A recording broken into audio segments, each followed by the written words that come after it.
मौर्य वंश। मौर्य वंश के विषय में हम आपको बता रहे थे। मौर्य वंश, मौर्य वंश के अंतर्गत एक शासक चंद्रगुप्त मौर्य हुआ, एक बिंदुसार हुआ, एक अशोक हुआ। चंद्रगुप्त मौर्य के विषय में बता चुके हैं, बिंदुसार के विषय में बता चुके हैं, अशोक के विषय में बताना है। अशोक के विषय में बताना है। और अशोक को काफी गहराई से पढ़ना होगा, काफी अच्छे से पढ़ना होगा, क्योंकि अशोक से संबंधित प्रश्न परीक्षा में आते हैं। और क्लास में लेट हुआ है। क्लास में लेट का वजह यह है कि बिट्टू सर एब्सेंट है, तो फाउंडेशन बैच भी हम ही को मैनेज करना पड़ रहा है। सूचना तो हम कल आपको दे ही दिए थे, तो इसी वजह से क्लास में लेट हुआ है, और कोई खास वजह नहीं है। मौर्य वंश के अंतर्गत चंद्रगुप्त मौर्य और बिंदुसार के बाद जो अगले शासक बने हैं, इन दोनों के विषय में हम आपको बता चुके हैं। चंद्रगुप्त मौर्य और बिंदुसार के बाद जो अगले शासक बने हैं उसका नाम है अशोक। उसका नाम है अशोक। तो आज के सेशन में हमको अशोक को जानना है, अशोक के विषय में जानना है, अशोक के विषय में जानना है। महान मौर्य सम्राट अशोक का जन्म पाटलिपुत्रा में 304 ईस्वी पूर्व में हुआ था। 304 ईस्वी पूर्व अशोक का जन्म 304 ईस्वी पूर्व में पाटलिपुत्रा में हुआ था। अशोक के पिता बिंदुसार थे, वहीं अशोक की माता सुभद्रांगी अशोक की माता थी, जिन्हें धर्मा के नाम से भी जाना जाता है। धर्मा के नाम से भी जाना जाता है। धर्मा के नाम से भी अशोक की माता सुभद्रांगी को जाना जाता है। और अशोक अपने पिता बिंदुसार के शासनकाल में उज्जैन का गवर्नर हुआ करता था। अशोक अपने पिता बिंदुसार के शासनकाल में, अशोक के पिता जो बिंदुसार थे, बिंदुसार के शासनकाल में अशोक उज्जैन का गवर्नर था। अशोक उज्जैन का गवर्नर था। उज्जैन,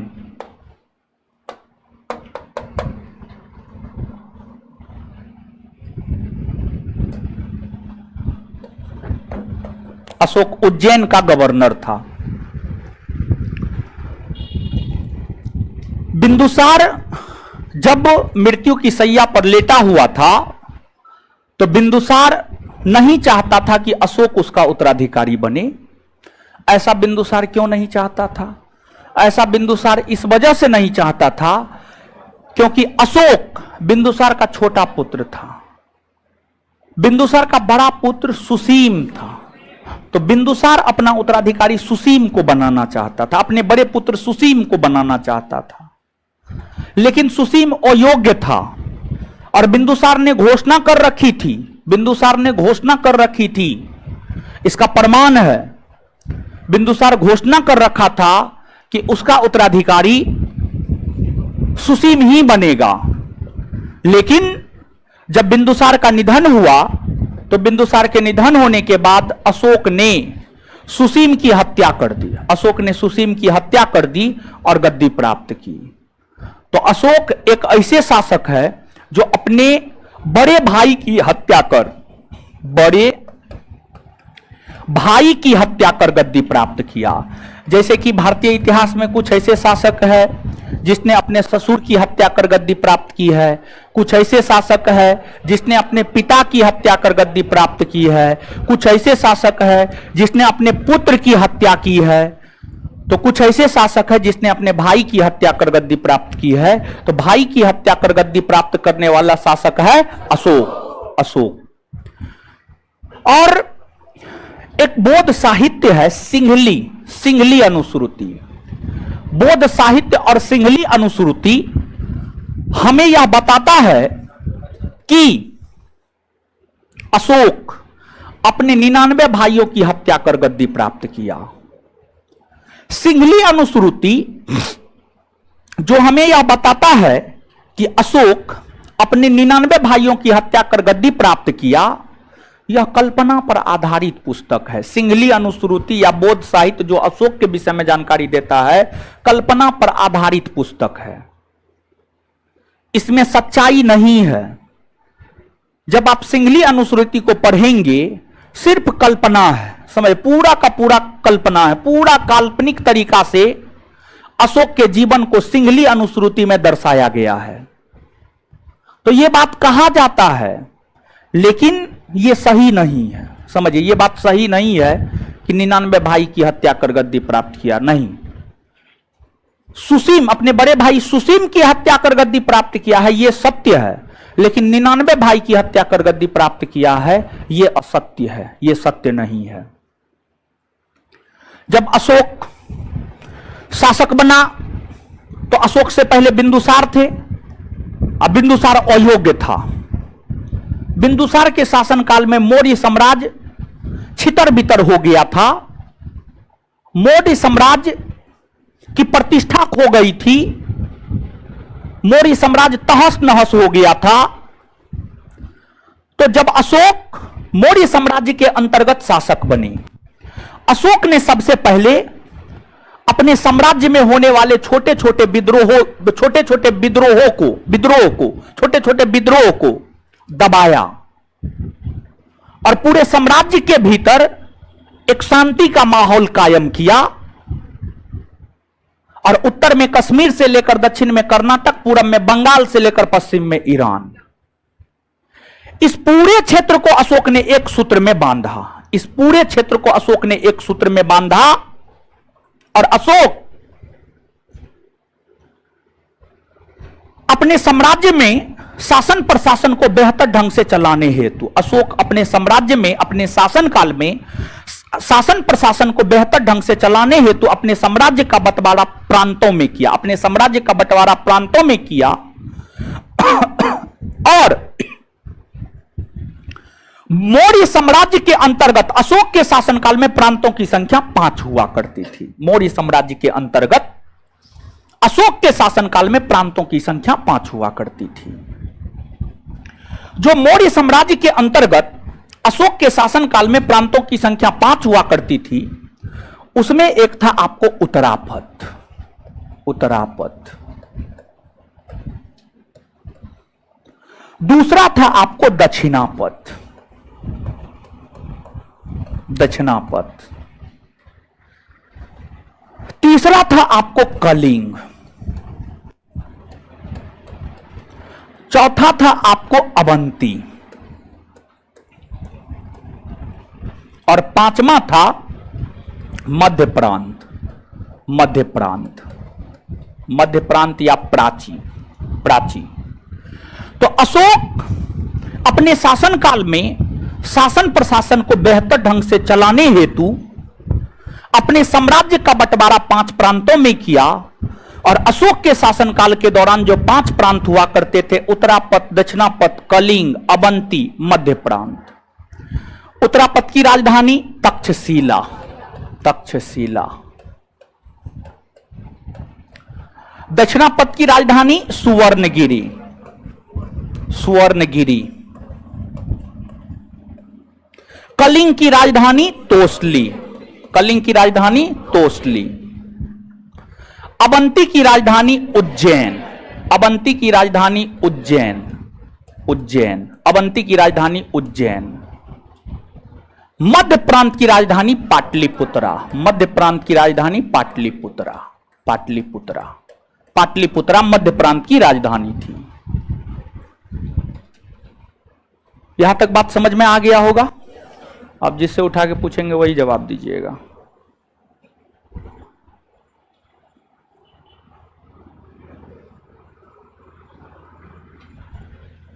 खड़ा होइए, बताइए।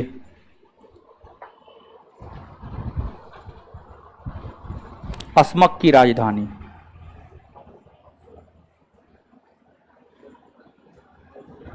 कहां है वो? पोटलिया पोतन। पोटलिया पोतन है। खड़ा होइए।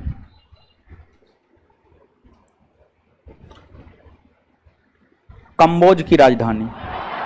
आपसे पूछे हैं? सुरसेन की राजधानी।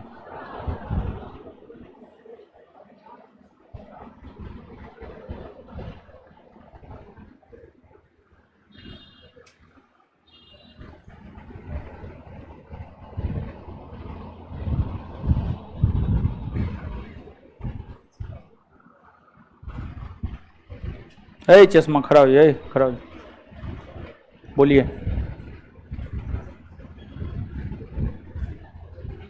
पांचाल की राजधानी। अहिच्छत्र। बैठ जाइए। कैसे होगा बताइए, पढ़िएगा ना जी, मुंह तोड़ देंगे हम। ठीक है, बैठ जाइए। चलिए अब देखिएगा, अशोक शासन प्रशासन करना शुरू किया और अशोक को कई नामों से जाना जाता है। अशोक प्रथम भारतीय शासक हुए जिन्होंने अभिलेख जारी किया। अशोक के शासन की बहुत सारी विशेषता है। अगर हम अशोक को देखें तो अशोक के शासन की जो है बहुत सारी विशेषताएं हैं। अशोक के शासन की विशेषताओं में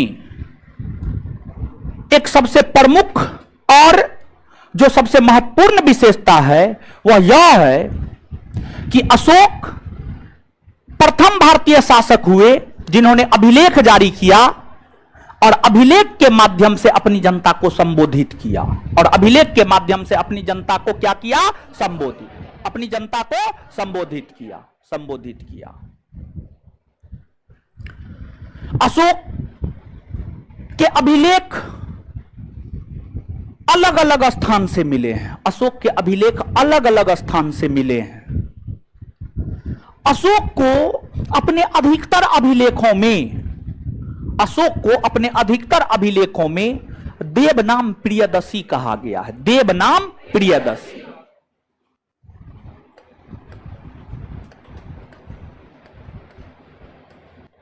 अधिकतर अभिलेखों में अशोक को देवनाम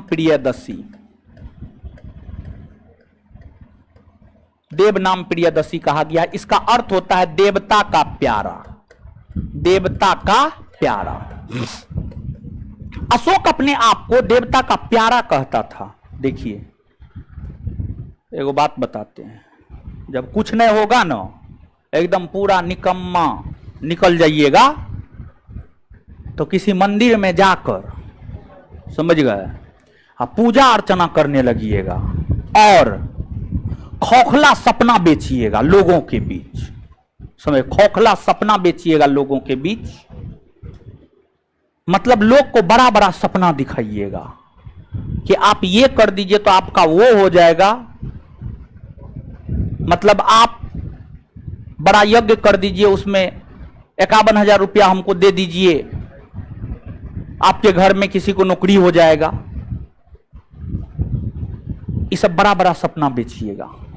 इसी को बड़ा सपना कहा जाता है। अपना तो नौकरी हुआ नहीं, दूसरे को नौकरी दिलाने चले, जीवन बड़ी मजा में कटेगा। यही काम करना है। जब एकदम पूरा निकम्मा निकल जाइएगा तब एकदम मान सम्मान भी मिलेगा, पैसा भी मिलेगा, सब चीज मिलेगा। समझे? मतलब कुल मिलाकर के हम ये बात बोलना चाह रहे थे कि अपने आप को देवता से जोड़ कर रखिएगा। भारतीय इतिहास में वैसे सभी शासक महान हुए जो अपने आप को देवता से जोड़ कर रखा। जैसे अशोक अपने आप को देवता से जोड़ कर रखा, कहा देवता का प्यारा है, देवता का पुत्र है, देवता का प्यारा है। फिर कनिष्क अपने आप को देवपुत्र कहा, हम देवता का पुत्र हैं, हमको ईश्वर अपना पुत्र बना करके आप पर शासन करने के लिए भेजा है। अकबर अपने आप को देवता से जोड़ के रखा। अंग्रेज अपने आप को ईश्वर से जोड़कर दिखाता था। वो कहता था कि हमको ईश्वर भेजा है भारतीयों की सेवा में, भारत के लोगों को सभ्य बना सके, इसलिए हमको इसलिए हमको देवता भेजा है भारत में शासन करने के। अंग्रेज तर्क देता है, समझिए, तर्क देता था। समझ रहे हैं? तो अपने आप को देवता से जोड़ के रखिए ना, महान हो जाइएगा, समझे। और नहीं जोड़ के रखिएगा तो जो जैसे निकम्मा है वैसे निकम्मा रह जाइएगा।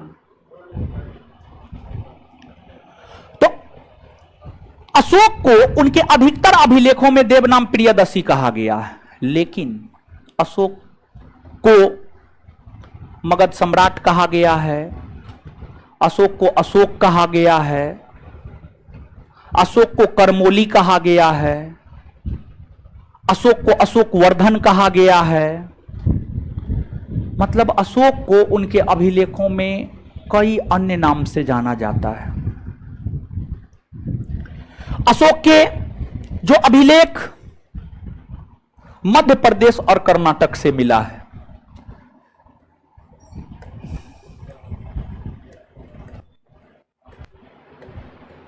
मध्य प्रदेश और कर्नाटक।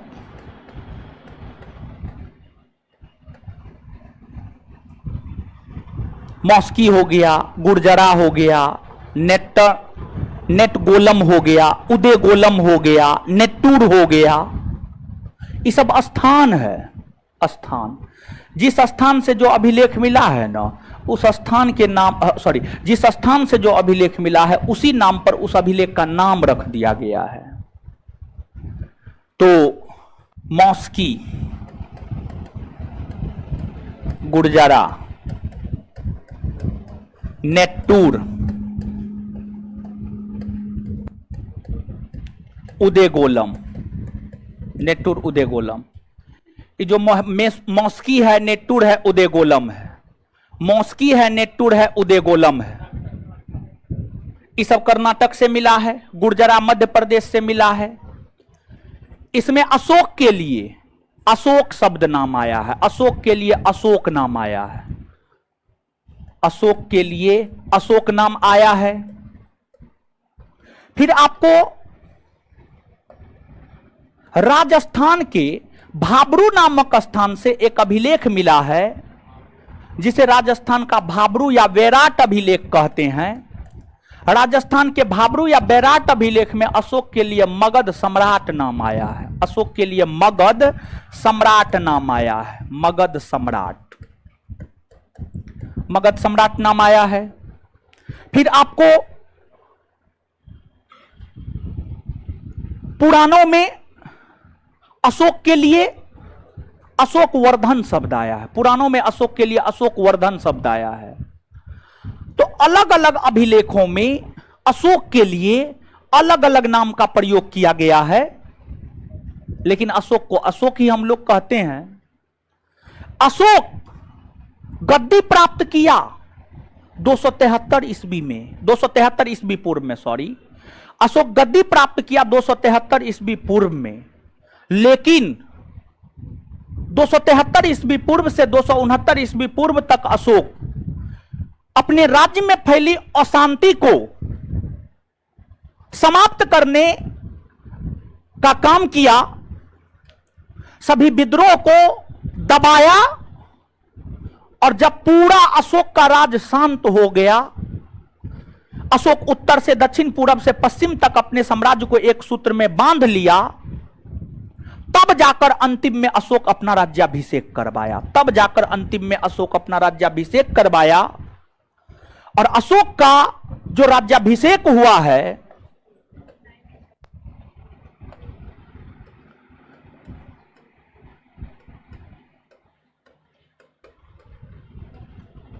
वह 269 ईस्वी पूर्व में हुआ है। 269 ईस्वी पूर्व में अशोक का राज्याभिषेक हुआ। जब अशोक का राज्याभिषेक हुआ था तो उस समय अशोक ब्राह्मण धर्म को मानता था, ब्राह्मण धर्म। और ब्राह्मण धर्म के अंतर्गत राज्याभिषेक हेतु, राजाओं के राज्याभिषेक हेतु राज सूर्य यज्ञ का आयोजन किया जाता था। राजाओं के राज्याभिषेक हेतु राज सूर्य यज्ञ का आयोजन किया जाता था, राज सूर्य यज्ञ। जिससे उठा के पूछेंगे वही जवाब दीजिए, अनुशासन बना के रखिए और तब पूछेंगे, ठीक है, और नहीं तो नहीं पूछेंगे। जिससे पूछते हैं उसी को जवाब। समझ गए? मार फट्टा से हम ठीक कर देंगे।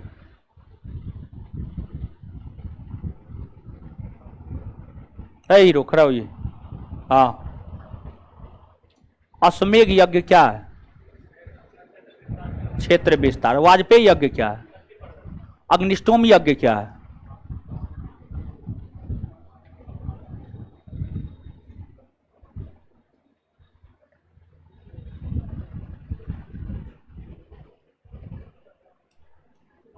चलिए बैठ जाइए, बैठ जाइए। अपना औकात देख रहे हैं ना, अपना क्षमता देख रहे हैं ना। 2 टेस्ट भी ले लिए हैं, फुल लेंथ टेस्ट परीक्षा के अकॉर्डिंग। अपना औकात तो पता चल गया होगा, इस कॉपी में बताया हुआ है। चलिए, तो अशोक ब्राह्मण धर्म को शुरुआती दौर में मानता था, ब्राह्मण धर्म। और ब्राह्मण धर्म में राज्याभिषेक हेतु राजसूय यज्ञ का आयोजन होता था। तो अशोक के राज्याभिषेक हेतु राजसूय यज्ञ का आयोजन हुआ, लेकिन अपने राज्याभिषेक के 8वें वर्ष 269 से 8वें वर्ष जाएंगे तो 261 ईस्वी पूर्व, अपने राज्याभिषेक के 8वें वर्ष अशोक ने एक युद्ध लड़ा 261 ईस्वी पूर्व में। 261 ईस्वी पूर्व में अशोक ने जो युद्ध लड़ा, उस युद्ध को इतिहास में कलिंग के युद्ध के नाम से जाना जाता है। उस युद्ध को इतिहास में कलिंग के युद्ध के नाम से जाना जाता है। कलिंग का युद्ध, कलिंग का युद्ध। कलिंग, कलिंग को सर्वप्रथम मगध साम्राज्य में जीत कर मिलाने का श्रेय, कलिंग को सर्वप्रथम मगध साम्राज्य में जीत कर मिलाने का श्रेय महापद्म नंद को जाता है, महापद्म नंद। लेकिन आपको जब बिंदुसार का शासन था तो कलिंग मगध साम्राज्य से अलग हो गया। कलिंग को मगध साम्राज्य में मिलाना प्रतिष्ठा और सम्मान का विषय था। अशोक ने कलिंग पर आक्रमण कर कलिंग के शासक को पराजित कर कलिंग को मगध साम्राज्य में मिलाने का काम किया और कलिंग की राजधानी तोसली पर अधिकार कर लिया। कलिंग को जीतना इस वजह से भी जरूरी था क्योंकि कलिंग हाथी के लिए प्रसिद्ध था। कलिंग ओडिशा में था और ओडिशा समुद्र तट पर है। व्यापारिक दृष्टिकोण से भी कलिंग का महत्व था, व्यापारिक दृष्टिकोण से भी कलिंग का महत्व था क्योंकि कलिंग ओडिशा में है, ओडिशा समुद्र तट पर है। और उस समय व्यापार समुद्र तट से ही हुआ करता था। व्यापार का सबसे प्रमुख मार्ग समुद्री मार्ग था। कई सारे कारण थे। कलिंग व्यापारिक दृष्टिकोण से, सामरिक दृष्टिकोण से कलिंग हाथी के लिए प्रसिद्ध था। इन तमाम दृष्टिकोण से कलिंग का महत्व, कलिंग का काफी ज्यादा महत्व था और इसी कारण कलिंग को जीतना अशोक के लिए जरूरी था। कलिंग युद्ध के दौरान ऐसा कहा जाता है कि भारी रक्तपात हुआ, काफी बहुत ज्यादा रक्तपात हुआ। और अभिलेख पर विश्वास करते हैं आप, अशोक के अभिलेख पर विश्वास करते हैं तो अशोक का अभिलेख यह कहता है कि कलिंग युद्ध में लाखों की संख्या में लोग मारे गए थे, जो कि अतिशयोक्तिपूर्ण बात है। लाखों की संख्या में लोग नहीं मारे गए थे, हजारों की संख्या में मारे गए थे, ये सत्य है। लाखों की संख्या में लोग नहीं मारे गए थे, ये असत्य है, गलत है। लेकिन फिर भी कलिंग युद्ध के दौरान भारी रक्तपात हुआ।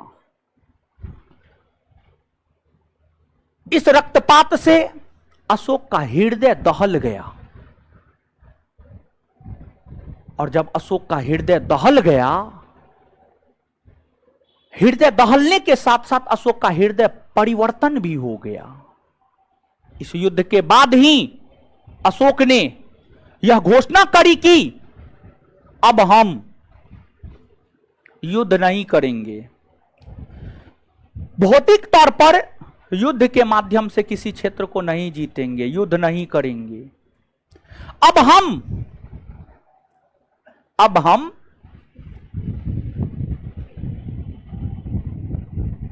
धर्म के माध्यम से, धर्म के माध्यम से किसी भी क्षेत्र को जीतकर अपने साम्राज्य में मिलाएंगे।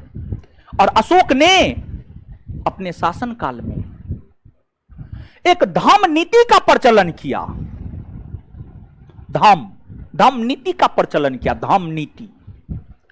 और अशोक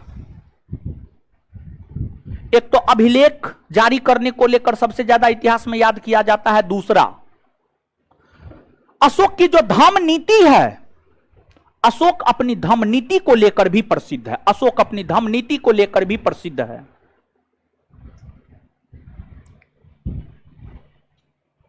अशोक का धम्म नीति क्या है?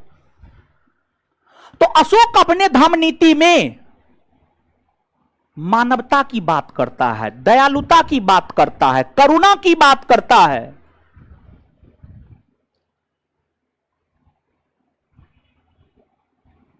अशोक की धम्म नीति कर्म की बात करता है। और अशोक को इतिहास में उसकी धम्म नीति के कारण भी याद किया जाता है। और अशोक अपनी धम्म नीति का परिभाषा राहुलोवाद सूत्र से लिया, राहुलोवाद सूत्र। अशोक अपनी धम्म नीति का परिभाषा राहुलोवाद सूत्र नामक ग्रंथ से लिया, राहुलोवाद सूत्र। तो कलिंग युद्ध में भारी रक्तपात के कारण अशोक का हृदय परिवर्तित हो गया। इस युद्ध के बाद ही अशोक ने भैरी घोष के जगह धम्म घोष की घोषणा की, भैरी घोष के जगह धम्म घोष की घोषणा की। मतलब अशोक यह कहे कि अब हम भौतिक तौर पर किसी क्षेत्र को, यानी युद्ध के माध्यम से किसी क्षेत्र को नहीं जीतेंगे, बल्कि धम्म के माध्यम से, धर्म के माध्यम से किसी भी क्षेत्र को जीतकर अपने साम्राज्य में मिलाएंगे। इसका यही अर्थ होता है। और आगे चलकर जब आप अशोक के अभिलेख को पढ़िएगा तो अशोक के बृहद शिलालेखों की संख्या 14 है। 14 बृहद शिलालेख में जो चौथा बृहद शिलालेख है, जो चौथा बृहद शिलालेख है, चौथा बृहद शिलालेख में भैरी घोष के जगह धम्म घोष की बात की गई है, भैरी घोष के जगह धम्म घोष की बात की गई है। कलिंग युद्ध के बाद अशोक ने अपने भतीजा, अशोक का भतीजा था निर्ग्रोध, अशोक का भतीजा था। और अशोक का भतीजा निर्ग्रोध बौद्ध धर्म को अपनाया था। बौद्ध धर्म को अपनाने के बाद उनके जीवन में बहुत सारे परिवर्तन हुए थे। अशोक उससे काफी प्रभावित था। और इसके बाद अशोक ने बौद्ध धर्म को अपना लिया, अशोक ने बौद्ध धर्म को अपना लिया। और जब अशोक बौद्ध धर्म को अपना लिया तो बौद्ध धर्म के प्रचार प्रसार हेतु अशोक अपने अलग अलग अधिकारियों को, अपने संतानों को अलग अलग क्षेत्र में भेजने का काम किया। जैसे अपने पुत्र और पुत्री महेंद्र और संघमित्रा को बौद्ध धर्म के प्रचार प्रसार हेतु श्रीलंका भेजा। बौद्ध धर्म अशोक के अपनाने से पहले तक, जब तक अशोक बौद्ध धर्म को नहीं माना था, जब तक अशोक बौद्ध धर्म को नहीं माना था, तब तक बौद्ध धर्म सिर्फ और सिर्फ भारत तक सीमित था, सिर्फ और सिर्फ भारत तक सीमित था। लेकिन जब अशोक ने बौद्ध धर्म को अपनाया तो अशोक ने बौद्ध धर्म का प्रचार प्रसार किया। और अशोक जब बौद्ध धर्म का प्रचार प्रसार किया तो फिर बौद्ध धर्म अंतर्राष्ट्रीय स्तर पर फला फूला। बौद्ध धर्म का गमन श्रीलंका में हुआ, म्यांमार में हुआ, नेपाल में हुआ, महाराष्ट्र में हुआ, तिब्बत के क्षेत्र में हुआ, हर जगह बौद्ध धर्म का प्रचार प्रसार हुआ। यानी कुल मिलाकर के बौद्ध धर्म का अंतर्राष्ट्रीयकरण, कुल मिलाकर के बौद्ध धर्म का अंतर्राष्ट्रीयकरण बौद्ध धर्म का अंतरराष्ट्रीय स्तर पर विकास अशोक ने किया। किसने किया? अशोक। किसने किया? अशोक। अशोक ने किया। समझिएगा, अशोक ने किया। तो बौद्ध धर्म के विस्तार में भी अशोक का बहुत बड़ा योगदान है। बौद्ध धर्म के विस्तार में भी अशोक का बहुत बड़ा योगदान है। एक चीज यहां पर हम आपको लिखाना चाहेंगे, ऐसे डेली टेस्ट सीरीज अगर आप करते होंगे तो आपको मालूम होगा, या बिहार एसएससी का टेस्ट टूस्ट यहाँ का देते होंगे, डिस्कशन वाला टेस्ट, तो मालूम होना चाहिए। और एक चीज हो सकता है हम लिखाए भी होंगे, सर्वप्रथम किस साम्राज्य ने युद्ध में हाथियों का प्रयोग किया? मगध। कौन साम्राज्य? मगध। ये बात लिखाए हैं कभी? कभी जीवन में लिखाए हैं? जीवन में कभी नहीं लिखाए तो एक बार लिख लीजिए ना, पहली बार लिखिए। कॉपी इतिहास का है कि नहीं है जी? कॉपी कभी भी आपका चेक हो सकता है। इतिहास का एक अलग कॉपी होना चाहिए। हम क्या गो विषय पढ़ाते हैं? 4 गो। क्या गो? कौन कौन? History, polity, geography, current. History, polity, geography, ये चारों विषय का एगो कॉपी होना चाहिए। नोट तो मिलबे करेगा, कॉपियो होना चाहिए। सिर्फ नोट सफिशियंट ना है, नोट सफिशियंट रहेगा, सब नोट पढ़ के परीक्षा निकाल लेगा तो फिर दिक्कत है ना। हम कैसे पैसा कमाएंगे? हमको भी नहीं पैसा कमाना है जी। है, लिखिए, नोट सफिशियंट नहीं है। बिना लेक्चर और बिना क्लास के नोट सफिशियंट नहीं है। इस बात का एहसास तो इतना दिन में हो गया होगा, नहीं हुआ है? 1 महीना 2 महीना होने चला, अभी तक इस बात का एहसास नहीं हुआ है तो आप मानव नहीं, आप महामानव हैं। आपकी पूजा अर्चना होनी चाहिए। नीचे से स्टार मार के लिखिएगा। सर्वप्रथम मगध साम्राज्य ने सर्वप्रथम मगध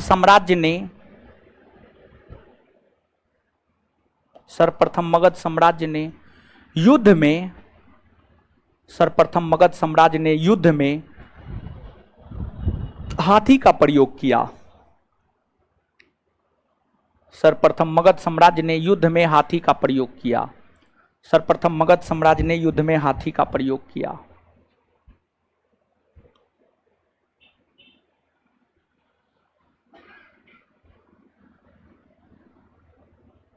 चलिए अब आगे सुनिएगा। अशोक, देखिए, जिन चीजों को हमारे पूर्वज मानते हैं हम भी उन चीजों को स्वीकार करते हैं।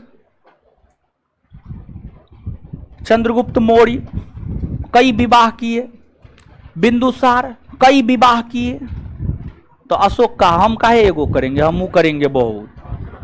और अशोक 5 गो विवाह किया। क्या गो विवाह किया? 5 गो विवाह किया। तो अशोक की क्या गो पत्नी होगी? 5 गो। क्या गो? 5 गो। अशोक की जो 5 गो पत्नी थी, देवी, कारुबाकी, असंधिता, तिस्यारक्षा, पद्मावती। देवी, कारुबाकी, असंधिता, तिस्यारक्षा, पद्मावती, ये 5 पत्नी में अशोक अपनी जिस पत्नी से सबसे ज्यादा प्रभावित था उसका नाम था कारुबाकी।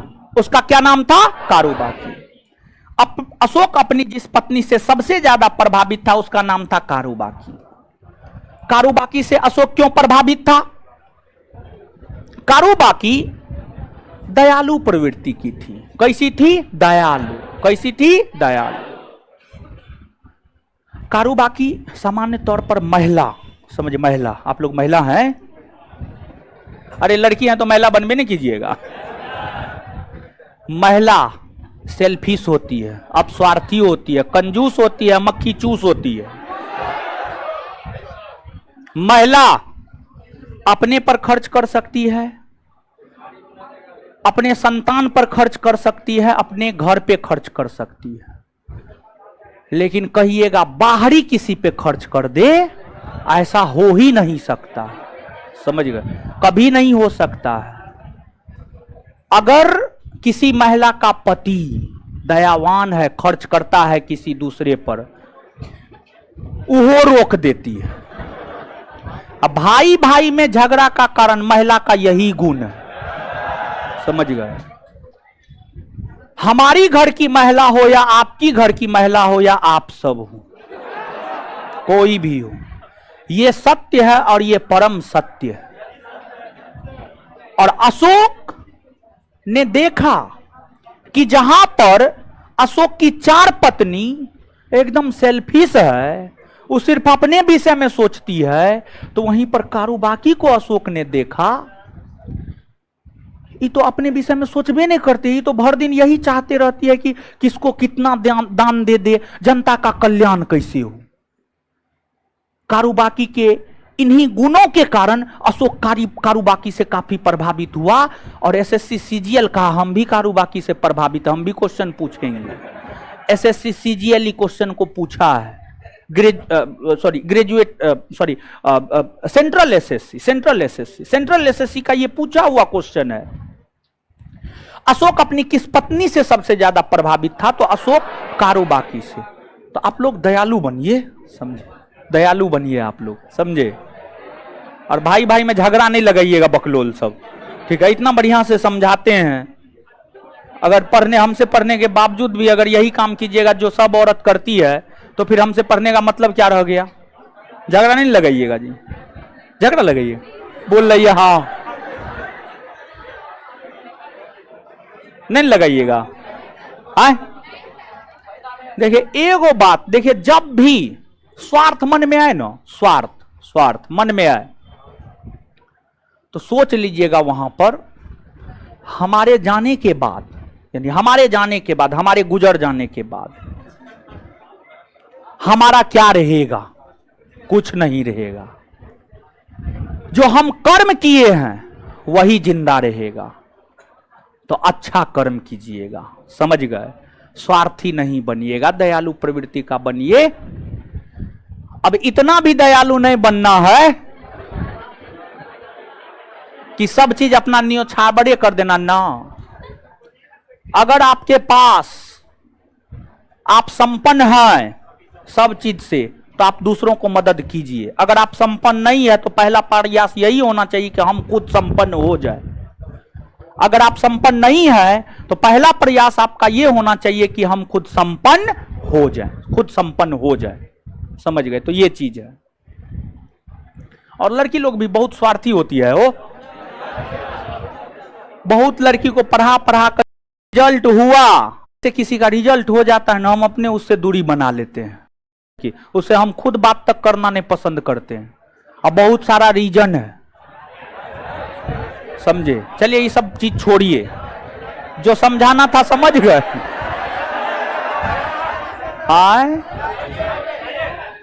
आप लोग पढ़िएगा, आप लोग पढ़ लिख करके जो है सफल हो जाइएगा, उसके बाद जो है तब समझ में आ जाएगा। देखिए जब तक किसी के साथ धोखा नहीं होता तब तक वे धोखा के महत्व को नहीं समझता है।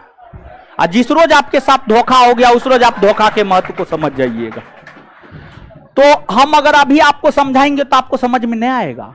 आप जैसे सफल हो जाइएगा, हम आपसे कट जाएंगे, तब आपको समझ में आ जाएगा कि मास्टरबा काहे कटता है। तो पहले सफल होइए इस बात को समझने के लिए, ठीक है।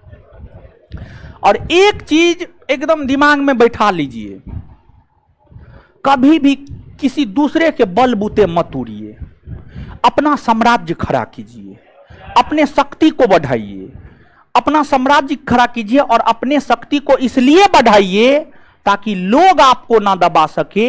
ये नहीं कि अपना साम्राज्य खड़ा करके अपने शक्ति को बढ़ा करके लोगों को हम दबाने लगे ना, किसी को दबाना नहीं है। अपने आप को इतना मजबूत बना लेना है कि हमको कोई नहीं दबा सकता है, और हमको कोई नहीं दबा सकता है इसलिए अपना साम्राज्य खड़ा कीजिए। मतलब पॉजिटिव वे में, निगेटिव वे में नहीं। बहुत सारी लड़कियां हैं, हमको बहुत सारा चेहरा याद आ रहा है इसमें। एक रोज आती है, 2 रोज नहीं आती है, फिर 2 रोज आएगी, 3 रोज नहीं आएगी। अब बाद में जाकर कहेगी सर मेरा तो फलना चीज कमजोर है। अब बाद में जाकर रिजल्ट नहीं होगा तब रोएगी। अब मेरे पास आती है रोती हुई तो हम मारबो करते हैं, समझे। चलिए आइए अब आगे। अब देखिएगा अशोक के शासनकाल की जो सबसे बड़ी विशेषता है और सबसे प्रमुख विशेषता है वह यह है कि अशोक के द्वारा जो अभिलेख जारी किए गए हैं, जो शिलालेख जारी किए गए हैं, वही अशोक के शासनकाल की सबसे बड़ी विशेषता है। प्रथम शासक अशोक हुए जिन्होंने इस काम को किया है। अब देखिएगा अशोक के शिलालेख को, अशोक के अभिलेख की खोज 1750 में हुई, पादरे टिफेनथेलर ने किया, और इसको पढ़ने में सर्वप्रथम सफलता 1837 ईस्वी में जेम्स प्रिंसेप को लगी। और अशोक के अधिकतर अभिलेख ब्राह्मी लिपि में लिखे गए थे, और ब्राह्मी लिपि में लिखे गए अभिलेख को जेम्स प्रिंसेप पढ़ने में सफल हो गया। मतलब ब्राह्मी लिपि को पढ़ने में सर्वप्रथम सफलता जेम्स प्रिंसेप को लगी है। ब्राह्मी लिपि को पढ़ने में सर्वप्रथम सफलता जेम्स प्रिंसेप को लगी है। तो यहां पर तीन बात हमने आपको बताया है। एक बात यह कि अशोक के अभिलेख की खोज 1750 में हुई है। 1750 में इसकी खोज पादरे टिफेनथेलर ने किया है। पादरे टिफेनथेलर ने किया है। और इसको पढ़ने में सफलता 1837 ईस्वी में जेम्स प्रिंसेप को लगी। और अशोक के अधिकतर अभिलेख ब्राह्मी लिपि में थे। ब्राह्मी लिपि को ये पढ़ लिए थे, तो ब्राह्मी लिपि को पढ़ने वाला जो प्रथम विद्वान है वह आपको जेम्स प्रिंसेप है। एक तो इस प्रश्न को सीधा सीधा पूछा जाता है, अशोक के अभिलेखों को पढ़ने में सर्वप्रथम सफलता किसे लगी? तो जेम्स प्रिंसेप। एक प्रश्न यह पूछा जाता है कि ब्राह्मी लिपि को सर्वप्रथम पढ़ने में सफल कौन हुआ? तो जेम्स प्रिंसेप। दोनों बात एक ही है। अशोक के अभिलेख को तीन भाग में बांटा गया है, स्तंभ लेख, शिलालेख, गुफालेख या गुहालेख। अशोक के जो अभिलेख है उसको तीन भागों में बांटा गया है।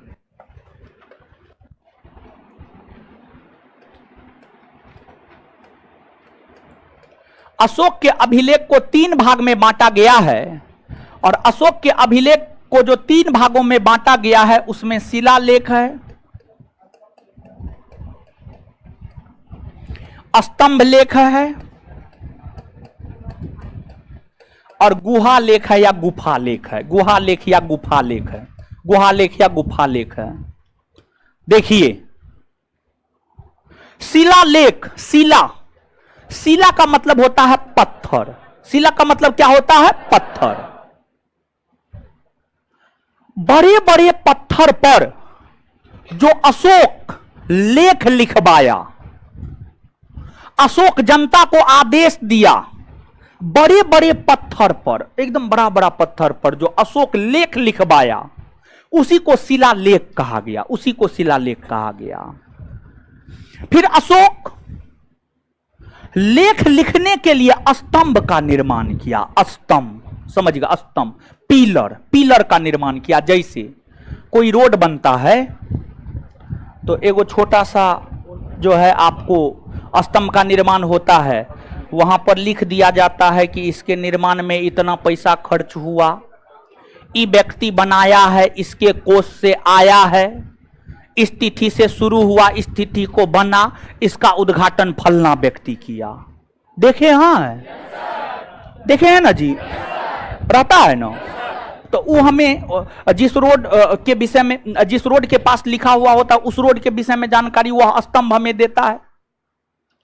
तो अशोक अपनी विचारधारा, अपनी भावना का प्रचार प्रसार करने हेतु बड़ा स्तंभ बनाया और उस पर लेख लिखवाया।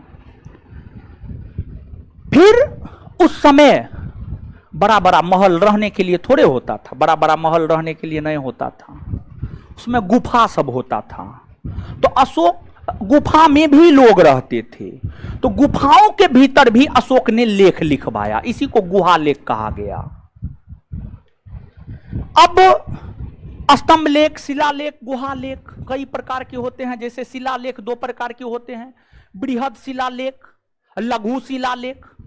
शिलालेख दो प्रकार के होते हैं, बृहद शिलालेख, लघु शिलालेख। बृहद शिलालेख, लघु शिलालेख, बृहद और लघु। अशोक के जो बृहद शिलालेख है, अशोक के बृहद शिलालेखों की संख्या 14 है। देखिए अब यहां पे शिलालेख पे आइएगा। शिलालेख, अगर हम शिलालेख की बात करें तो शिलालेख दो प्रकार के होते हैं। कितने प्रकार के? दो। बृहद यानी बड़ा शिलालेख, लघु यानी छोटा शिलालेख। लघु यानी छोटा शिलालेख, बृहद शिलालेख और लघु शिलालेख। बृहद शिलालेख और लघु। बृहद शिलालेखों की संख्या 14। अशोक के बृहद शिलालेखों की संख्या 14।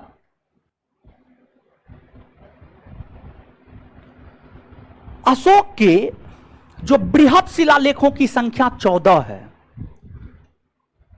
उस 14 बृहद शिलालेख में अशोक अलग अलग प्रकार की बात किए हैं। अशोक अलग अलग प्रकार की बात किए हैं।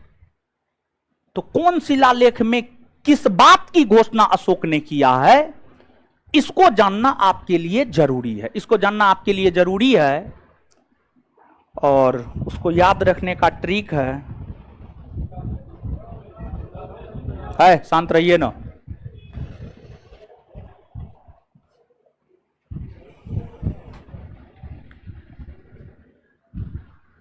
निंदा से चिंतित, निंदा से चिंतित, निंदा से चिंतित अधम नीतीश ने, नीतीश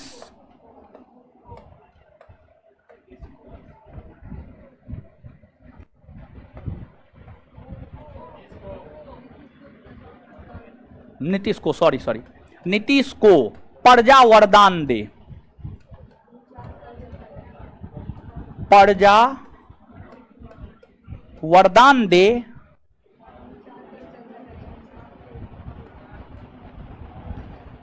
विचार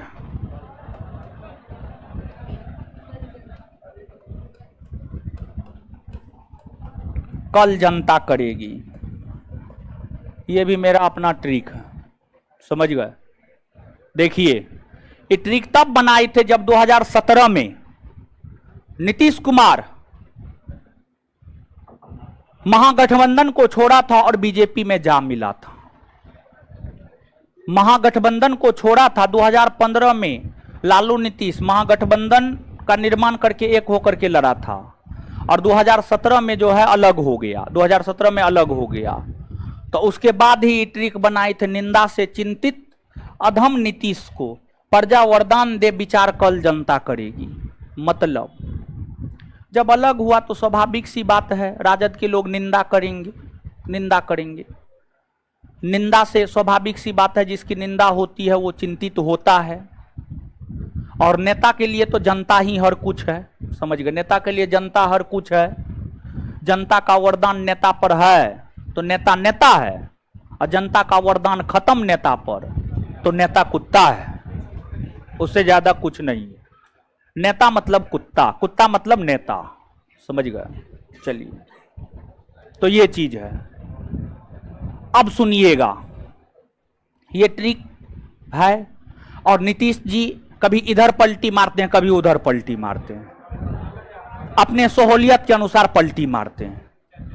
जब जैसे लगता है तब वैसा करते हैं। तो जब जैसा लगता है तब वैसा करते हैं। अधर्मीय ना हुआ।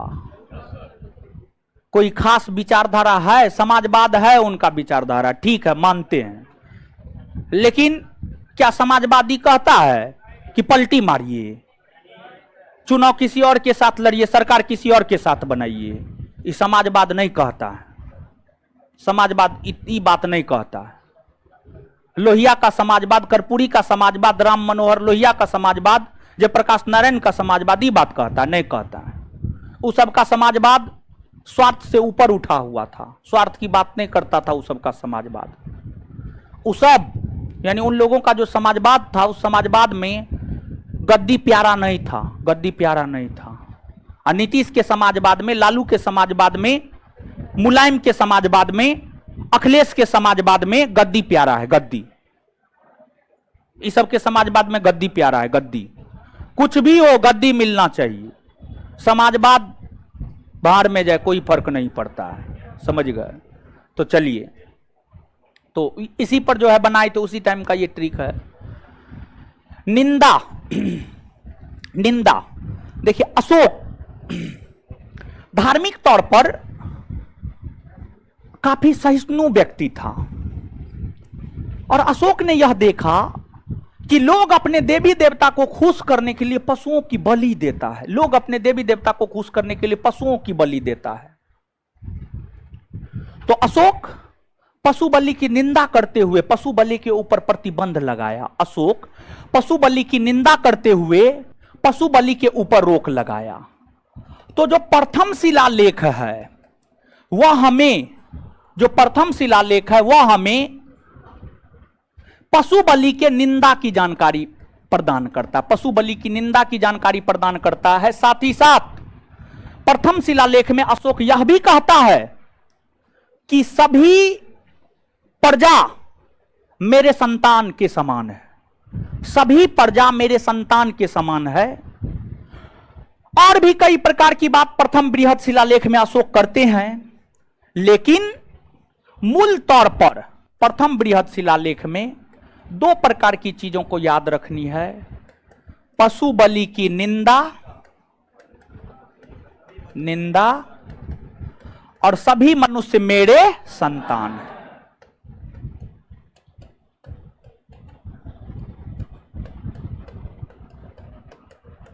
मेरे संतान है। इसके बाद अगला है चिंतित।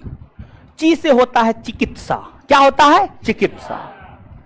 तो अशोक प्रथम भारतीय शासक हुए जिन्होंने चिकित्सालय का निर्माण करवाया। चिकित्सालय पूरे भारतीय इतिहास में प्रथम भारतीय शासक अशोक हुए जिन्होंने चिकित्सालय का निर्माण करवाया। और इन्होंने मानव के लिए ही चिकित्सालय का निर्माण नहीं करवाया, बल्कि पशुओं के लिए भी चिकित्सालय का निर्माण करवाया। तो जो द्वितीय शिलालेख है, द्वितीय बृहद शिलालेख है, यह हमें पशु चिकित्सा के विषय में जानकारी प्रदान करता है। अशोक प्रथम शासक है जिन्होंने स्वास्थ्य सुविधा को ध्यान में रखते हुए चिकित्सालय का निर्माण करवाया। इसके अलावे अगर हम अशोक की बात करें तो अशोक का साम्राज्य उत्तर में कश्मीर से लेकर दक्षिण में कर्नाटक, पूरब में बंगाल से लेकर पश्चिम में ईरान। अशोक का साम्राज्य दक्षिण भारत में ये जो केरला तमिलनाडु है, केरला तमिलनाडु आंध्र प्रदेश है, केरला तमिलनाडु और आंध्र प्रदेश के क्षेत्र में अशोक का शासन नहीं हुआ करता था।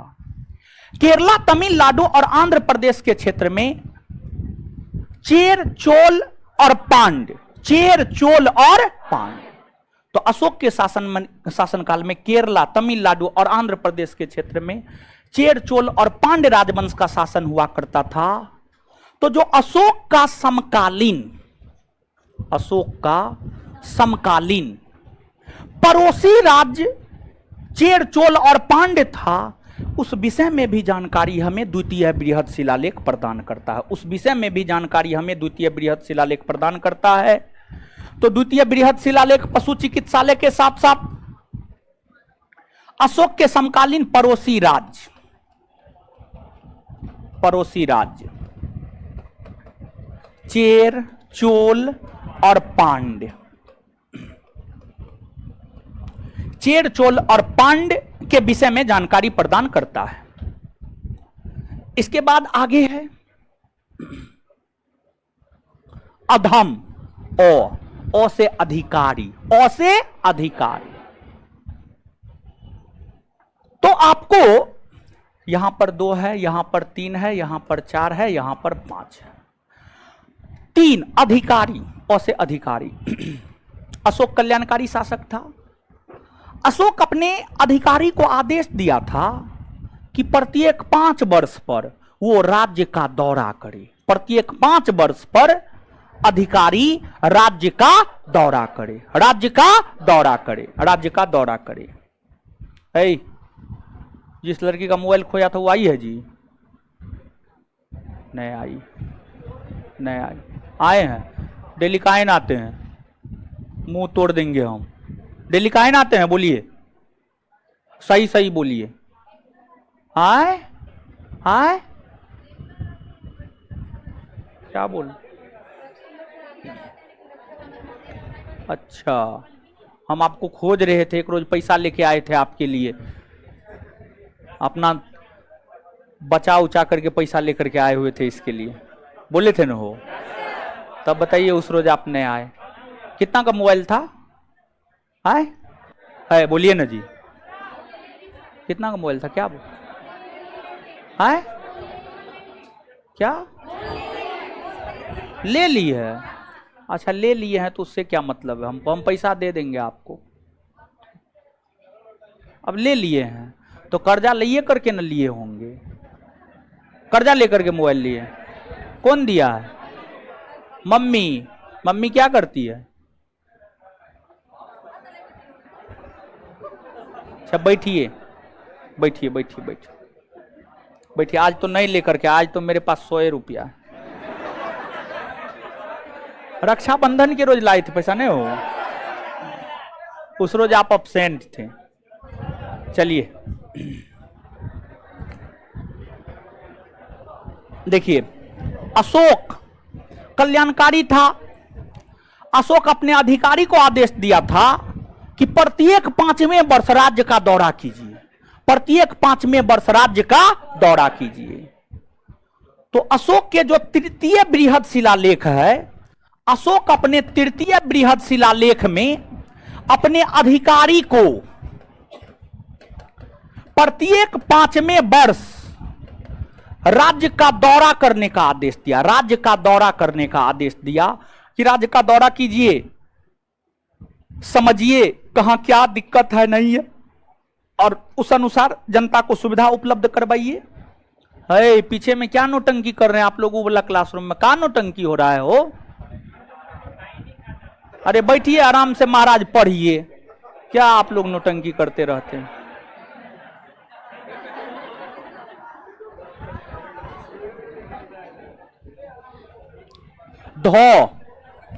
धौ से क्या होता है? धम्म घोष।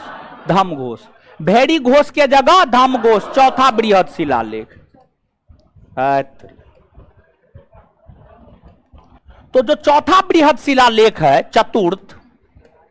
चतुर्थ बृहद शिलालेख है, उसमें भेड़ी घोष के जगह धम्म घोष की घोषणा की गई है। धम्म घोष की घोषणा की गई है। अ मो, मो में 5वां है। धम्म महामात्र, अशोक ने धम्म का प्रचलन किया। अशोक का एक धर्म था, धर्म था धम्म, मान लिया जाए, मान के चलिए। जैसे कि अकबर हो गए, अशोक हो गए, ये सब अपना अपना एक धर्म चलाया, और ये सब का धर्म कुछ अलग नहीं था।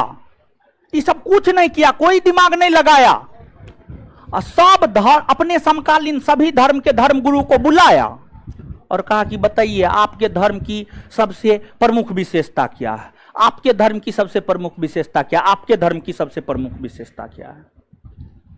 सब प्रमुख विशेषता सब धर्म का जान लिया और कहा, सब विशेषता एक जगह एकत्रित कर दिया और कहा कि ये हमारा नया धर्म है, ये हमारा नया धर्म है।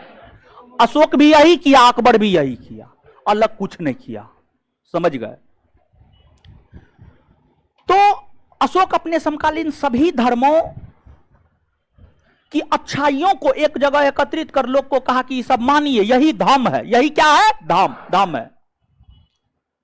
तो धम्म महामात्र, धम्म के प्रचार प्रसार हेतु, धर्म के विस्तार हेतु धम्म महामात्र की नियुक्ति की गई।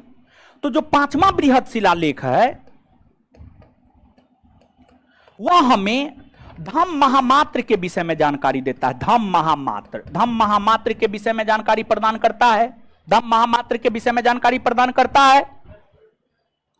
इसके बाद अब हम लोग आते हैं आगे।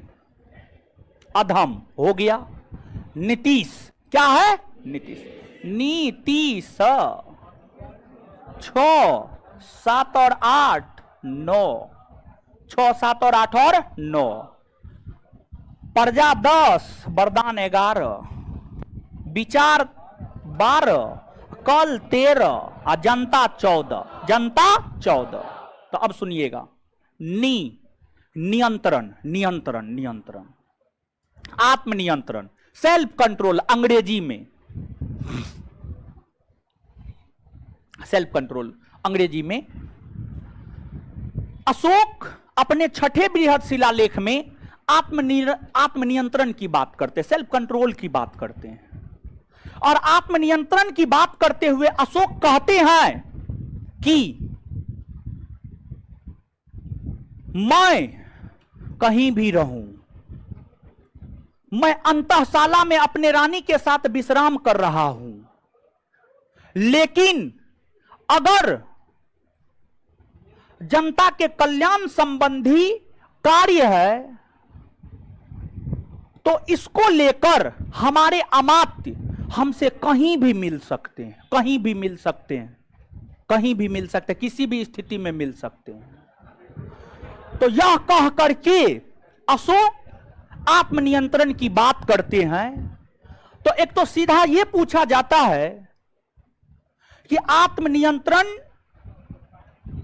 की बात किस बृहद शिलालेख में की गई है। दूसरा, इस प्रश्न को ऐसे भी पूछा गया है कि अशोक अपने किस बृहद शिलालेख में यह घोषणा करते हैं कि मैं कहीं भी रहूं, चाहे मैं अपनी रानियों के साथ विश्राम कर रहा हूं, लेकिन अगर जनता के कल्याण से संबंधित कार्य है तो हमारे अमात्य हमसे मिल सकते हैं।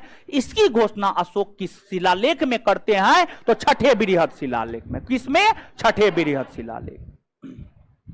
इसके बाद 7 और 8, अशोक जब बौद्ध धर्म को अपनाया था,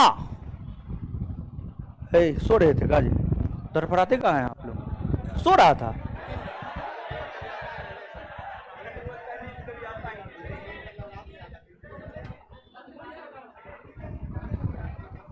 चलिए, अशोक जब बौद्ध धर्म को अपनाया तो बौद्ध धर्म को अपनाने के बाद गौतम बुद्ध से जुड़े हुए जितने भी स्थल थे, कपिलवस्तु, सारनाथ, बोध गया, कुशीनगर, राजगृह, सब स्थल का भ्रमण किए। जैसे अगर आप हिंदू हैं तो आप वैष्णो देवी के भ्रमण पे जाते हैं, उज्जैन में बहुत सारा मंदिर है, वहां जाते हैं, कश्मीर में बहुत सारा मंदिर है, वहां जाते हैं, देवघर जाते हैं कि नहीं जाते हैं? तो अशोक जब बौद्ध धर्म को अपनाया तो बौद्ध धर्म से जुड़े हुए बौद्ध धर्म के जितने भी प्रमुख स्थल थे, उन सभी प्रमुख स्थलों की यात्रा अशोक ने की। अशोक ने जो बौद्ध धर्म से जुड़े हुए अपने सभी प्रमुख स्थलों की यात्रा की, उसी को तीर्थ यात्रा कहा गया। अशोक के तीर्थ यात्रा के विषय में जानकारी 7वां 8वां दोनों शिलालेख देता है, लेकिन ध्यान दीजिएगा मूल तौर पर 8वां शिलालेख तीर्थ यात्रा के विषय में जानकारी देता है। मूल तौर पर 8वां, मूल तौर पर कौन? 8वां। 7वां शिलालेख धार्मिक सहिष्णुता की बात करता है। धार्मिक सहिष्णुता मतलब, अच्छा बतियाइए, चिंता नहीं कीजिए, बतिया रहा था दोनों। आप बताइए कितना निर्लज पतित है कि दांत निकाल रहा है। शर्म से जो है सिर झुक जाना चाहिए, ही दांत निकाल रहे, अपना बत्तीसी दिखा रहे हैं, समझे? चलिए सुनिए, धार्मिक सहिष्णुता। देखिए, अशोक ब्राह्मण धर्म को मानता था, बाद में बौद्ध धर्म को माना। तो अशोक क्या बौद्ध धर्म को जब मानने लगा तो बाद बाकी धर्मों की उपेक्षा अशोक के द्वारा किया जाने लगा? नहीं, अशोक बाद बाकी धर्मों की भी उपेक्षा नहीं करते थे, बल्कि अशोक सभी धर्मों के बीच आपसी सामंजस्य बैठा करके चलते थे। सभी धर्म को अशोक संरक्षण देते थे। मतलब धार्मिक तौर पर अशोक असहिष्णु व्यक्ति था, सभी धर्म को समान दर्जा देते थे। इसकी चर्चा है 7वें बृहद शिलालेख में, 7वां। तो 7वां शिलालेख हमें यह जानकारी प्रदान करता है कि अशोक धार्मिक तौर पर काफी सहिष्णु व्यक्ति था, सभी धर्मों को समान दृष्टिकोण से देखता था। और 8वां शिलालेख हमें अशोक के तीर्थ यात्रा के विषय में जानकारी प्रदान करता है। और जो 9वां शिलालेख है शिष्टाचार भेंट और सच्ची मुलाकात के विषय में जानकारी प्रदान करता है। शिष्टाचार भेंट समझते हैं? जैसे कि हमारे देश के प्रधानमंत्री मोदी जी हैं, मान लीजिए मोदी जी पटना आए तो नीतीश कुमार को होना चाहिए कि वो हमारे आका हैं। हाँ, अरे प्रधानमंत्री प्रधानमंत्री होता है।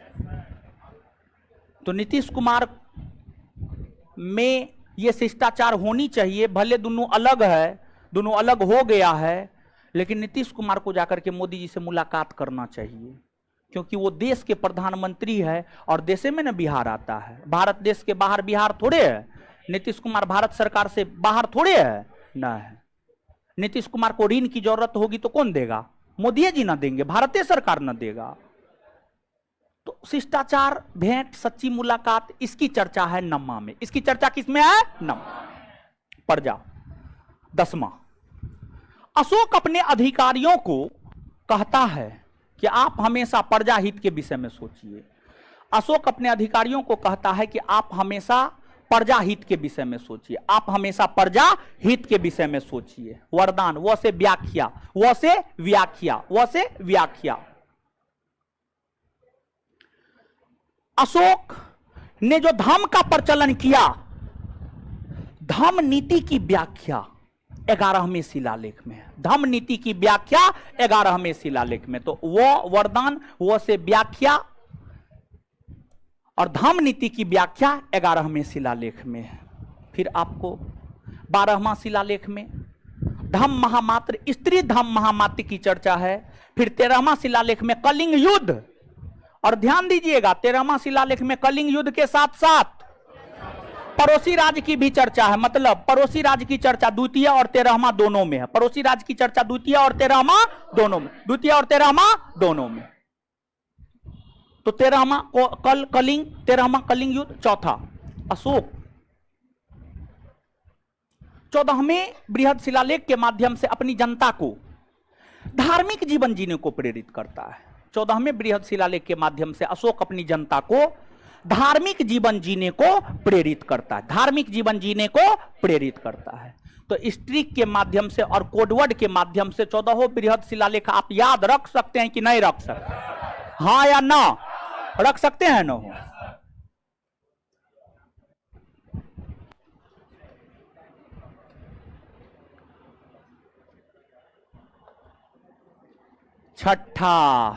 छठा में क्या है? आत्मनियंत्रण की शिक्षा।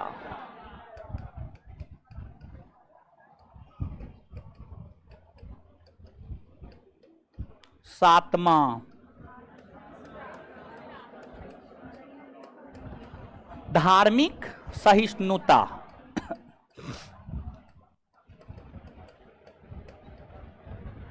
आठवां, तीर्थ यात्रा। 9वां, शिष्टाचार भेंट। शिष्टाचार भेंट।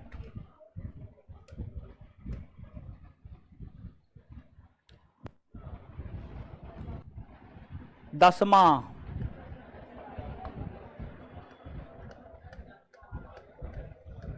अधिकारी हमेशा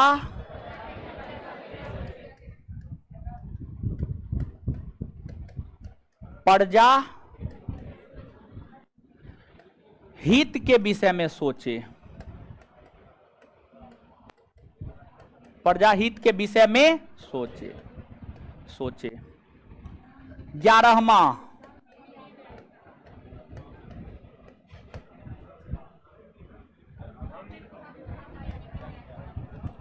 धम्म की व्याख्या।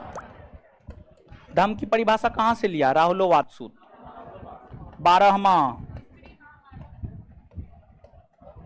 स्त्री महामात।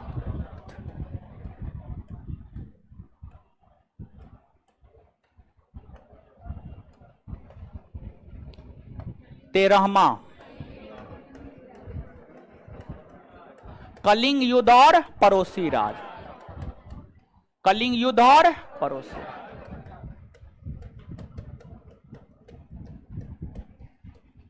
पड़ोसी राज्य। 14वां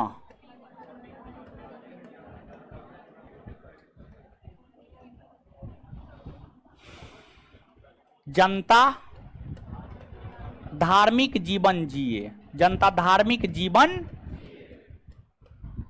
जिए। इतना बात समझ में आया? आए इतना याद कर लेना। पहले अब इतना याद करते हैं तब आगे बढ़ जाएंगे। क्या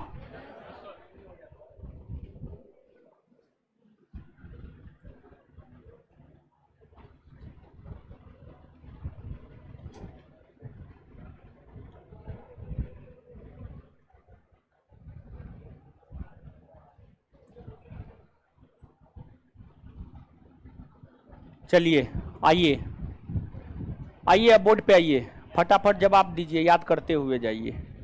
चलिए बोलिएगा, मौर्य वंश के तीसरे शासक कौन हुआ? तीसरे शासक अशोक का जन्म कब हुआ? 304 ईस्वी। कहां हुआ? जनता धार्मिक जीवन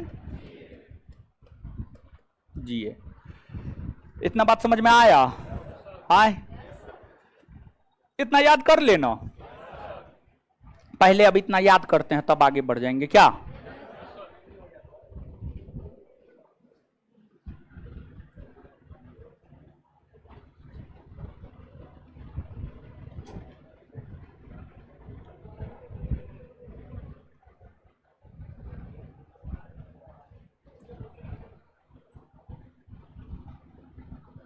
चलिए आइए आइए, अब बोर्ड पे आइए, फटाफट जवाब दीजिए, याद करते हुए जाइए। चलिए बोलिएगा, मौर्य वंश के तीसरे शासक कौन हुआ? तीसरे शासक अशोक का जन्म कब हुआ? 304 ईस्वी। कहां हुआ? पाटलिपुत्र। पाटली। इनके पिता कौन? पिता माता सुभद्रांगी। माता सुभद्रांगी। कौन ऐसे शासक थे जो अपने बड़े भाई की हत्या कर गद्दी प्राप्त? अपने बड़े भाई की हत्या कर गद्दी प्राप्त। अशोक को उसके अभिलेखों में क्या कहा जाता है? क्या कहा जाता है? देवनाम। देवनाम प्रियदर्शी का अर्थ देवता का। मध्य प्रदेश के गुर्जरा, कर्नाटक के मौस्की, नेट्टूर, उदयगोलम अभिलेख में अशोक के लिए कौन नाम आया? कौन नाम आया है? अशोक के लिए अशोक नाम कहां कहां आया? अशोक के लिए मगध सम्राट नाम किसमें आया?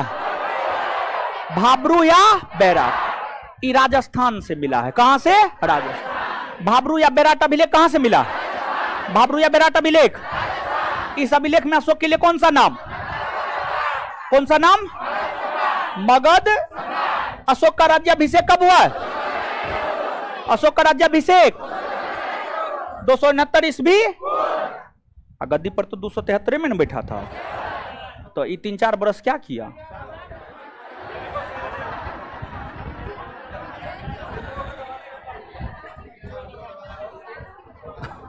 एक बात बताइएगा, सरिया रहा था ना, उधर से बोला एगो सरिया रहा था अपने राज्य।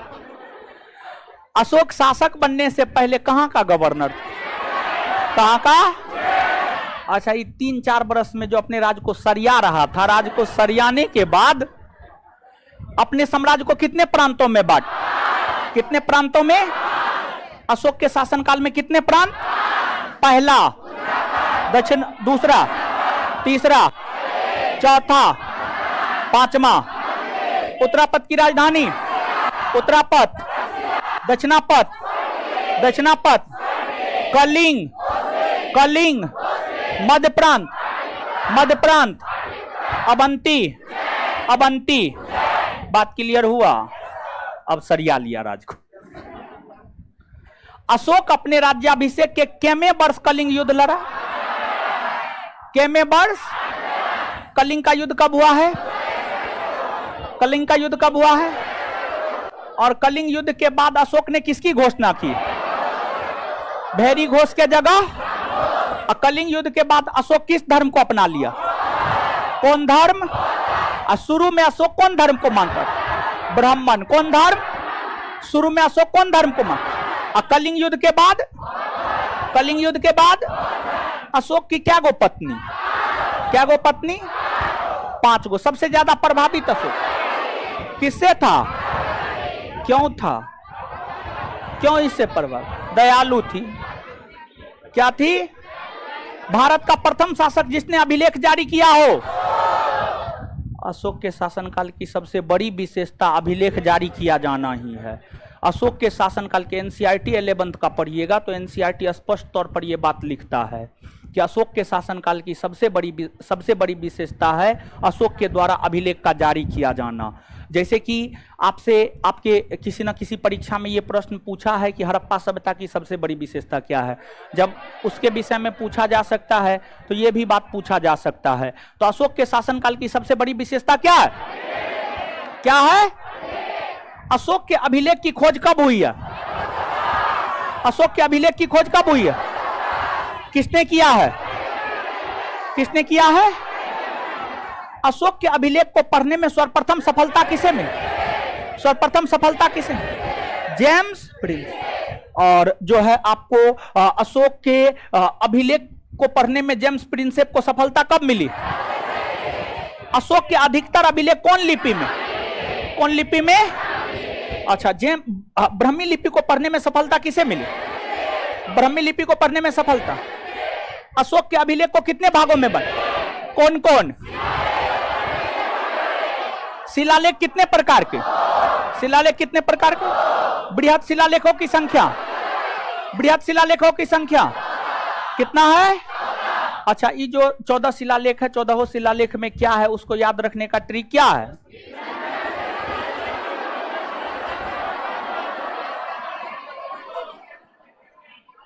निंदा से चिंतित अधम नीतीश को प्रजा वरदान दे विचार कल जनता। इसको 3 बार कम से कम बोलिए। पहला बार बोलिए,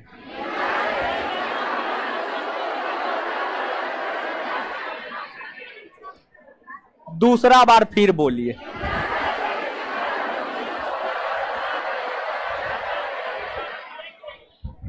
तीसरा बार बोल दीजिए।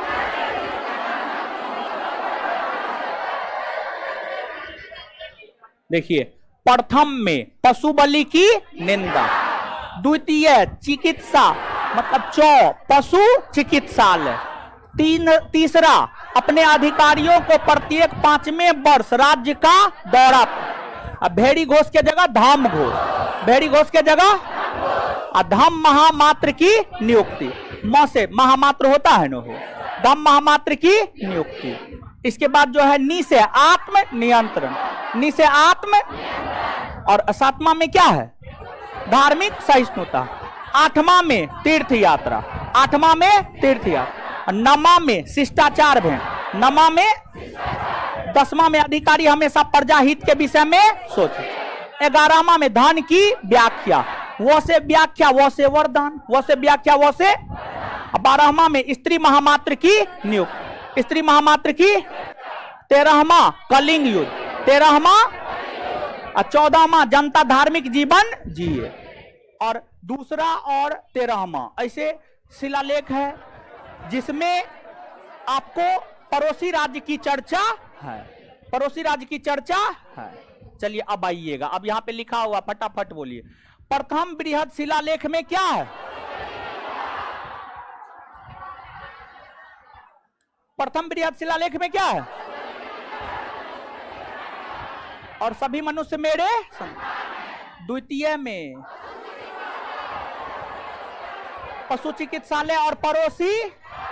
अच्छा एक बात बताइएगा, प्रथम भारतीय शासक कौन हुए जिन्होंने चिकित्सालय का निर्माण करवाया?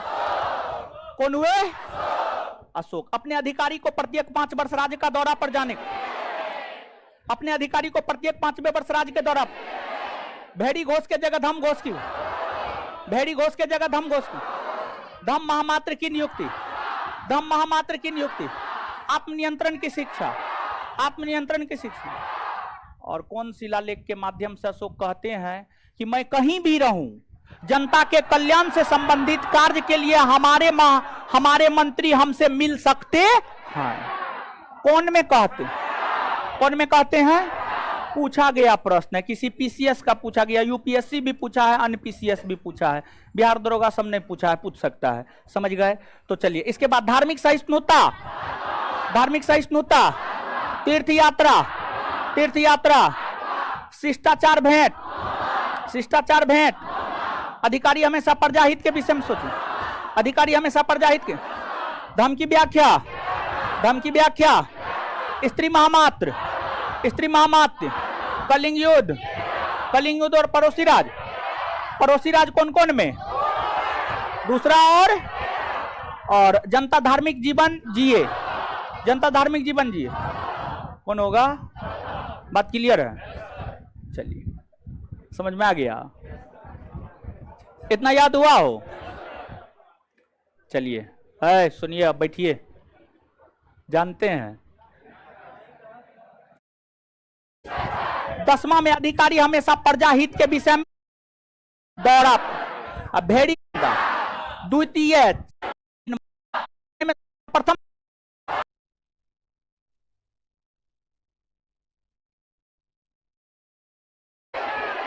किसने किया है?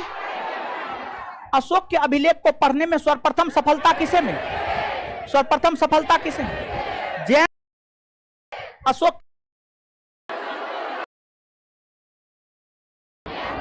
और 5वें वर्ष राज्य के दौरा के लिए सुनिए, अब बैठिए। जानते हैं, देखिए जो जरूरतमंद व्यक्ति है, एकदम नीडी पर्सन है, जिसको जरूरी है उसको हेल्प मिलना चाहिए, लेकिन जिसको जरूरी नहीं है उसको हेल्प नहीं मिलना चाहिए। हॉस्टल सब में, जैसे हॉस्टल में लड़का ही रहता, लड़की नहीं रहता। हम अपने दिशा निर्देशन में आए, कंधी नहीं खड़ेगा, झोल नहीं, अनाप शनाप काम करने लगा कि बहुत सारी लड़की, कुछ लोग, देखिए हर जगह हर लोग बुरा नहीं होता। हमको आगे कितना देगा जानते हैं? 1000 देगा। हमको आगे कितना देगा? 1000। तो 2500 रख लिया, 1000 हमको दिया। हम कुत्ता की तरह भूखते हैं, खून पसीना जलाते हैं, हमको आपसे 1000 मिला है और आप जिसको दिए हैं उसको 2500 मिला है। आप खुद डिसाइड कीजिए कि आप मेरे साथ अन्याय कर रहे हैं कि नहीं कर रहे हैं। और आप टीचर के साथ अन्याय कर रहे हैं, जो आपके विषय में हमेशा सोचता है उसके साथ आप अन्याय कर रहे हैं, तो आपके साथ न्याय होगा? कभी नहीं हो सकता है। क्या बात करते हैं? आपको नौकरी हो जाएगा? कभी नहीं हो सकता है। तो हम देखे, पानी मारिए, पानी मारिए, नाधा पानी मारिए ना। अरे भिगा ग्लूकोज घोर के लाने के लिए हॉस्टल के थ्रू। और संस्थान में जो है ना, हमको पता चला हमारी कुछ पुरानी ये सब काम किए हैं। आगे से जो टेस्ट होगा, टेस्ट देने नहीं देंगे, रिजल्ट लेना है तो आपको आना ही होगा, कहीं भी पढ़िए। रिजल्ट सब औकात की हमारा रसीद चेक करे, उसका इतना औकात हो गया है। आई कार्ड बनवा रहे हैं, समझे? और नहीं पता है तो पता कर लीजिएगा, हमको अपने परिवार से कोई लेना। राकेश इंग्लिश चैनल पार करने वाला प्रथम भारतीय, ब्रिटिश संसद का सदस्य बनने वाला